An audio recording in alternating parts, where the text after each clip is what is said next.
Donald ட்ரம்ப்பும் Vladimir புட்டினும் இந்த Iran வாரை பற்றி ரொம்ப நேரம் பேசினோமா ரொம்ப ரேராக தான் கேள்விப்பட்டிருப்போம். ரொம்ப நேரம் பேசியிருக்காங்க மக்களை. இப்போது ஃபோனில் ரெண்டு தலைவர்களும் பார்த்தீங்கன்னா 90 நிமிஷம் பேசியிருக்காங்களாம். இதை கிரெம்ளின் மாளிகை இருக்குல்ல, அவங்களே கன்ஃபார்மாக பண்ணியிருக்காங்க. 90 நிமிஷம் பேசியிருக்காங்க ரெண்டு தலைவர்களும்.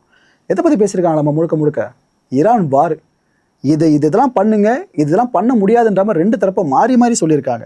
இதில் புட்டின் ஒரு கட்டத்தில் வார்ன் பண்ணியிருக்காங்க. என்ன சொல்லியிருக்கா அப்படியா, ஏங்க இந்த வார் திரும்ப ஆரம்பிச்சிங்கனாக்கா, ஈரான் அடிக்கிறவங்க எதனா பண்ணிங்கனாக்கா ஏற்கனவே சர்வதேச நாடுகள் ஒரு மாதிரி கொதிச்சு போய் கிடக்கு. அவ்வளோ நாடுகளில் மக்கள் பாதிக்கப்பட ஆரம்பிச்சிருக்காங்க. ஆயிலாம் பெருசாக கிடைக்காம அவ்வளோ கஷ்டப்படுறாங்க. இது இன்னும் அதிகமாகுங்க, எதுக்கு விட்டுடலாமன்ற மாதிரி அவர் கேட்டிருக்காராம். அது மட்டும் இல்லை, இதில் டிப்ளமசி சார்ந்தவங்களுக்கு உதவி வேணுமா, ரஷ்யா கிட்ட எதிர்பார்க்குறீங்களா சொல்லுங்கள், நாங்கள் பண்ணுறோன்றாங்க. பாகிஸ்தான் இதில் மீடியேட்டராக இருக்கிறதுக்கும் ரஷ்யா மீடியேட்டராக இருக்கிறதுக்கும் வித்தியாசம் நிறைய இருக்குது மக்கள். அதுதான் புட்டின் கேட்டிருக்காராம். மீடியேட்டராக இருக்கணுமா சொல்லுங்கள், நாங்கள் பண்ணுறோம் அப்படின்ட்டு. ஆனால் ட்ரம்ப் முடிவு பண்ணுமே, அவர் என்ன முடிவு பண்ணுவார்? அவர் பாகிஸ்தானை விட்டு கொடுத்துருவாரா? ஏன்னா இவங்க சொல்கிறது எல்லாமே ஆமான்னு சொல்கிற ஒரே நாடு பாகிஸ்தான். அவங்கள விட்டு வெளியே வந்துருவாங்க இவங்க. ஓகே, ட்ரம்ப் இப்போ என்ன நம்ம கன்ஃபார்ம் பண்ணியிருக்காரு, சரி ரைட்டு புட்டின் பேசிட்டாரு, அதுக்காக நம்ம இது இறங்கி வந்து பண்ணுவோம் அப்படின்னு முடிவு பண்ணாமல், என் முடிவு இதுதான்ற மாதிரி இந்த பிளாக்கேட் இருக்குல்ல, ஹார்மோஸில் போட்டிருக்கிறது, அதை இன்னும் மெயின்டைன் பண்ணுவோன்னு சொல்லியிருக்காரு டொனால்ட் ட்ரம்ப். அவர் மனசில் தெளிவாக இருக்காருங்க.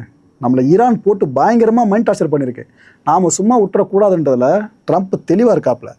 நியூக்ளியர் டீல் இருக்குல்ல, இதை ஈரானை சைன் போட சொல்லுங்கள் போதும், அதை அவங்க பண்ணிட்டாங்கன்னா நாங்கள் இந்த பிளாக்கெட்லாம் போட்டுட்டு இருக்க போகிறோம், இதெல்லாம் எடுத்து விட்ருவாங்க அப்படின்னு சொல்லியிருக்காரு. ஸோ அந்த டீல் தான் இப்போ பெரிய பிரச்சனை நின்றுக்கிட்டு இருக்கு.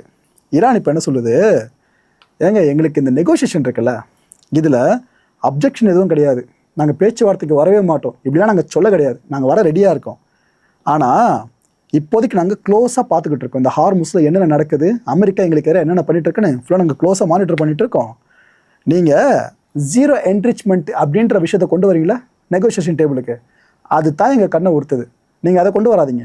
எங்கள் நாட்டோட என்ரிச் பண்ணப்பட்ட யுரேனியத்தை பற்றி நீங்கள் பேசாதீங்க, அது இல்லாமல் மற்றதை பற்றி பேசுறீங்களா, வாங்க நானும் பேச ரெடியாக இருக்கோன்னு ஈரான் இங்கே சொல்லியிருக்கு. அண்ட் அமெரிக்காவும் இஸ்ரேலும் தான் ஹார்முஸோட இன்செக்யூரிட்டி இருக்குல்ல, எதுக்கு காரணம்னு ஈரான் இங்கே சொல்லியிருக்காங்க. முதல் காரணம் ஈரான், ரெண்டாவது காரணம் என்ன இவங்கள சொல்லலாம், ஏன்னா ரெண்டு தரப்பை மாறி தான் அதை பிளாக் பண்ணி வச்சாங்க.